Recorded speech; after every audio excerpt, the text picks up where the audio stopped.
A propósito dessa conversa com os prefeitos, exatamente, foi um dos motivos, ou talvez o principal motivo da sua vinda, foi ter um encontro para tratar de questões municipalistas com os prefeitos aqui do Maranhão. Na sua opinião, o Brasil avançou na valorização dos municípios, dos prefeitos? Olha, Cabral, a Câmara dos Deputados ela tem muita preocupação com a pauta municipalista, todos nós temos muita relação com os prefeitos, particularmente o meu mandato de deputado federal pelo Estado de Alagoas é muito focado na pauta junto com os prefeitos e todas as matérias que a gente trata em Brasília que causam impactos positivos ou negativos são muito discutidas.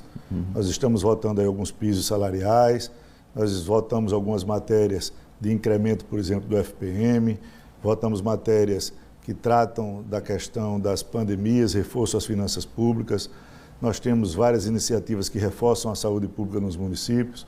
E agora aí, com a possibilidade de votarmos a PEC 122, que blinda um pouco as matérias que causem danos às contas municipais sem que haja um prévio ajuste nas contas, uma previsibilidade de onde vai sair aquele recurso, é bom que a gente ouça, quanto mais prefeitos melhor. Nós temos uma marcha nos prefeitos agora para o mês de abril em Brasília, e isso, lógico, que vão aparecendo as pautas. É importante que a gente já vá sabendo qual é o movimento, tanto das grandes cidades, como na questão do transporte coletivo, que deve influir também aqui o meu amigo Brad, do Maranhão, de São Luís, como todas as outras capitais. Então, nós temos uma pauta também agora com relação à gratuidade dos idosos, que foi uma pauta votada no Congresso Nacional. O transporte público, né? O transporte público. Então, muitas matérias que envolvem os municípios, a gente precisa estar atento e quanto mais ouvir, melhor.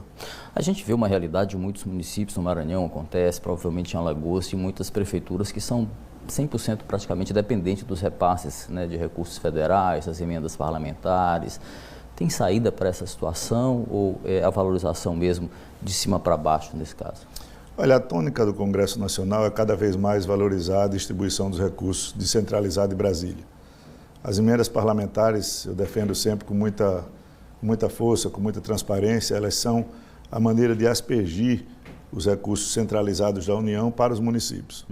Então, a tão mal falada emenda parlamentar, os orçamentos secretos, quanto não mudou a vida das pequenas cidades do Maranhão, do Brasil, da minha Alagoas, o custeio da saúde, uma emenda parlamentar que vem para reforçar, para pagar folha de pessoal, para pagar equipamentos, para fazer reformas, para comprar medicamentos, fazer com que o prefeito desembolse menos de outras áreas da sua receita própria para colocar na saúde. Todos nós sabemos que é uma área prioritária, a educação também, a assistência social. Então, essas emendas sempre reforçam os caixas municipais, as bancadas federais, principalmente a honrosa bancada do Maranhão, trabalha muito no Congresso Nacional para que essas emendas cheguem e o orçamento federal consiga diminuir as diferenças regionais de um Brasil grande e desigual. O senhor falou há pouco de pautas importantes no Congresso, na Câmara especificamente. Queria que a gente comentasse rapidamente alguns que foram votados essa semana, estão em pauta também, que valorizam os profissionais que trabalham na linha de frente da saúde, e também a questão dos combustíveis, presidente. Olha, nós temos e tivemos essa semana duas matérias muito importantes. O Piso Nacional dos Enfermeiros, ele tramita no Congresso há muito tempo.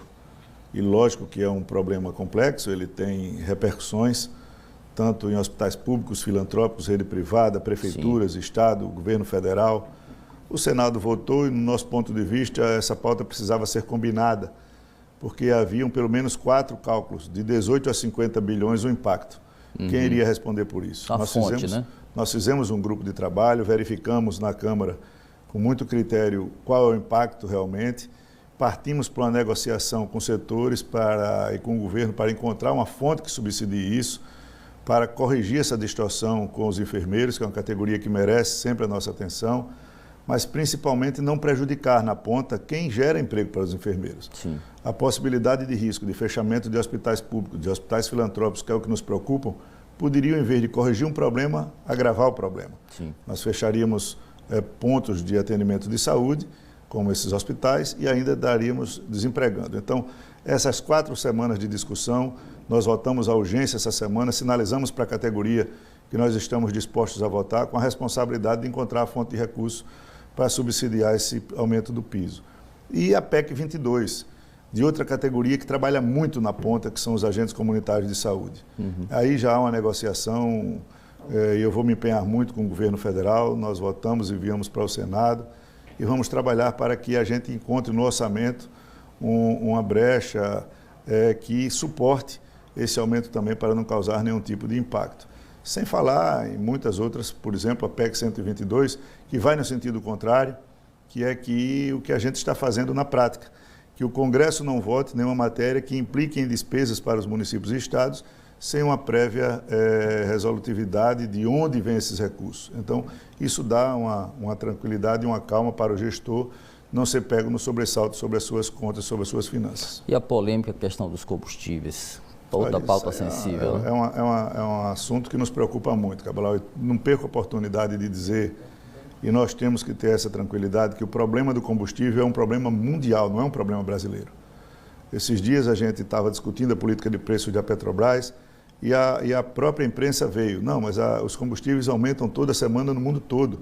Nós tivemos o problema da pandemia, o que impactou, não é, essa questão de inflação mundial. E agora a guerra na Ucrânia, que teve um sobressalto muito forte ali no preço do barril do petróleo e o dólar oscilando. Então, oscila dólar, oscila petróleo, o combustível sofre. Mas nós temos outro componente muito perigoso nessa conta, que é o ICMS, que os governadores teimam em dizer que não starta, que não inicia o aumento. Mas ele pesa muito, costumo chamar de patinho feio da conta da gasolina. Ele praticamente dobra quando ele vem em cima de toda a cadeia. E os governadores estão insensíveis a esse fato. O Congresso vem discutindo esse assunto. Nós votamos o ano passado o PLP 11, que fazia uma média nos últimos 2 anos. Foi mandado para o Senado. Conversamos e negociamos com o Senado para fazer um congelamento pela média dos últimos 60 meses, ou seja, uma média de 5 anos, para dar um custo fixo na cobrança do ICMS sobre os combustíveis para aliviar o bolso de quem precisa na sua motoboy, para quem precisa no seu Uber, para o caminhoneiro que vive disso, para diminuir a inflação com relação à cesta básica e os fretes dos alimentos. Mas os estados, eles que ganharam tanto com esse período da pandemia com relação ao ICMS na conta de luz, na conta do telefone e na conta dos combustíveis, não querem abrir mão. Eu tive uma informação ontem que o CONFAS se reuniu no Brasil e praticamente zerou tudo que nós fizemos com relação ao PLP 11 no Congresso Nacional, no PLP votado nas 2 casas, anulando praticamente toda a economia que nós fizemos com relação ao PIS/COFINS da União. Então é importante que as pessoas saibam disso, que a gente possa trazer esse tema para discussão essa semana no Congresso Nacional, porque os estados não podem ter essa falta de sensibilidade nesse momento em que recuperaram as suas finanças em cima de um processo inflacionário e de uma cobrança do ICMS pesado, principalmente em cima de combustíveis. Então, isso não é o problema 100%, mas pesa muito sobre o preço final dos combustíveis. É uma luta que a gente vem tentando desenvolver, porque só sabe o que é o preço do gás de cozinha aquela mãe de família que tem que estar lá coletando gravetos, madeiras, muitas vezes se queimando para cozinhar, porque não pode ter acesso ao gás de cozinha, o preço da gasolina no preço que está. Então, é uma preocupação latente do Congresso Nacional e nós vamos continuar essa luta.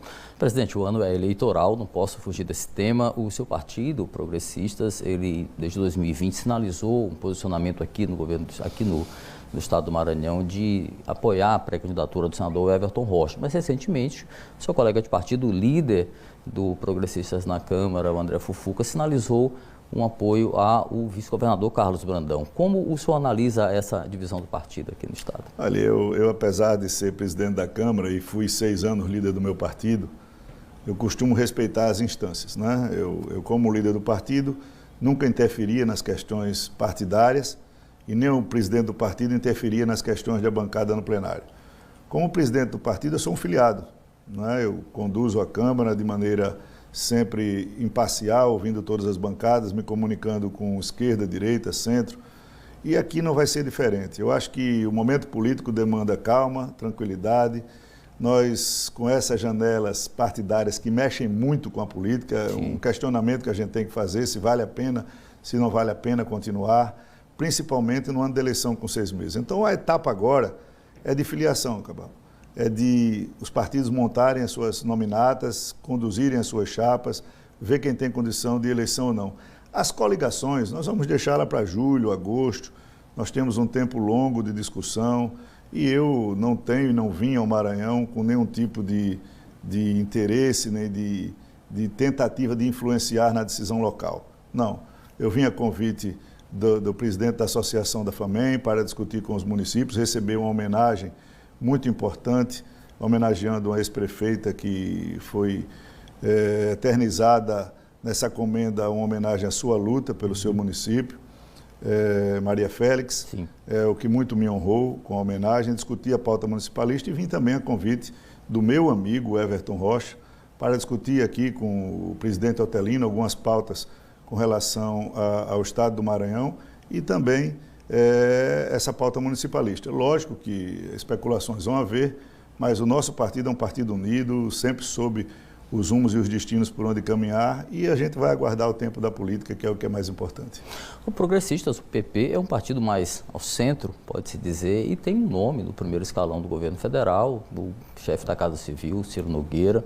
A presença do PP na esplanada dos ministérios, podemos usar essa colocação, isso é uma garantia de apoio ao presidente nacionalmente na sua reeleição? Olha, Cabral, eu defendo e tenho defendido muito ultimamente a discussão, e isso é o assunto polêmico do semipresidencialismo. Isso com a previsão para 2030, ou seja, isso não afeta nenhum presidenciável, nem que esteja no poder, nem que esteja disputando o poder. Quem se eleger agora pode se reeleger em 26, e quem está eleito agora só pode ser reeleito em 22, ou seja, então 2030 desafoga, justamente para evitar essas situações. Nós vivemos hoje no sistema de presidencialismo de coalizão, o que força o governo a ter muita comunicação de apoio no legislativo e vice-versa. Então, vivendo nesse sistema, é importante que se diga que os partidos de centro partiram para um apoio mais ostensivo à estabilidade do governo do presidente Jair Bolsonaro, lá em 2019. E hoje, o presidente do meu partido, que está afastado, é o ministro-chefe da Casa Civil. Por coerência, dificilmente o partido não vai estar na base de apoio do presidente Bolsonaro. Eu acho que isso também é uma discussão de nível partidário. Eu sou, como eu disse, um filiado obediente e separando sempre os dois momentos, o momento da eleição do momento da presidência da Câmara, que trata sempre com muita tranquilidade das pautas nacionais, trazendo sempre com muita conversa com os deputados, equilíbrio para o país, sempre na moderação dos assuntos que são mais importantes. Mas, com certeza, o partido, com essa representatividade, e nós sabemos disso, com participação do principal ministério, que é o ministro da Casa Civil, que organiza o governo, vai estar fora de uma composição com o presidente atual. Uma última pergunta para encerrar nossa conversa. Embora não haja nenhum diálogo assim tão fortemente nessa linha da federação partidária, o PP ainda considera alguma possibilidade de se unir com alguma legenda para as eleições deste ano? Olha, há uma possibilidade em Brasília, aventada por modificação na direção do PROS, de ter esta possibilidade de uma federação do PP com o PROS nacional. Não há nada certo, não é? O prazo de federações vai até maio, numa decisão do Supremo Tribunal Federal, a nossa lei estendia para mais um pouco, havia o liminar do ministro Barroso para terminar agora junto com a janela, mas tem essa possibilidade, eu não digo que está muito próximo nem que está muito longe. Os partidos estão conversando, mas o quadro hoje é de sair sozinho. O partido, mais uma vez eu digo, nesse momento, nessa etapa eleitoral, que são as janelas partidárias, nós deveremos estar entre os 2 ou 3 maiores partidos do Congresso Nacional, e eu espero que o Partido Progressistas feche a janela em torno de 60 deputados na sua base, já agora no dia 2 de abril. Presidente da Câmara, Arthur Lira, muito obrigado pela nossa conversa. Um bom retorno para Alagoas ou para Brasília? Eu vou para Alagoas, retorno para Brasília no sábado. Muito obrigado pela oportunidade e é sempre muito bom estar no Maranhão.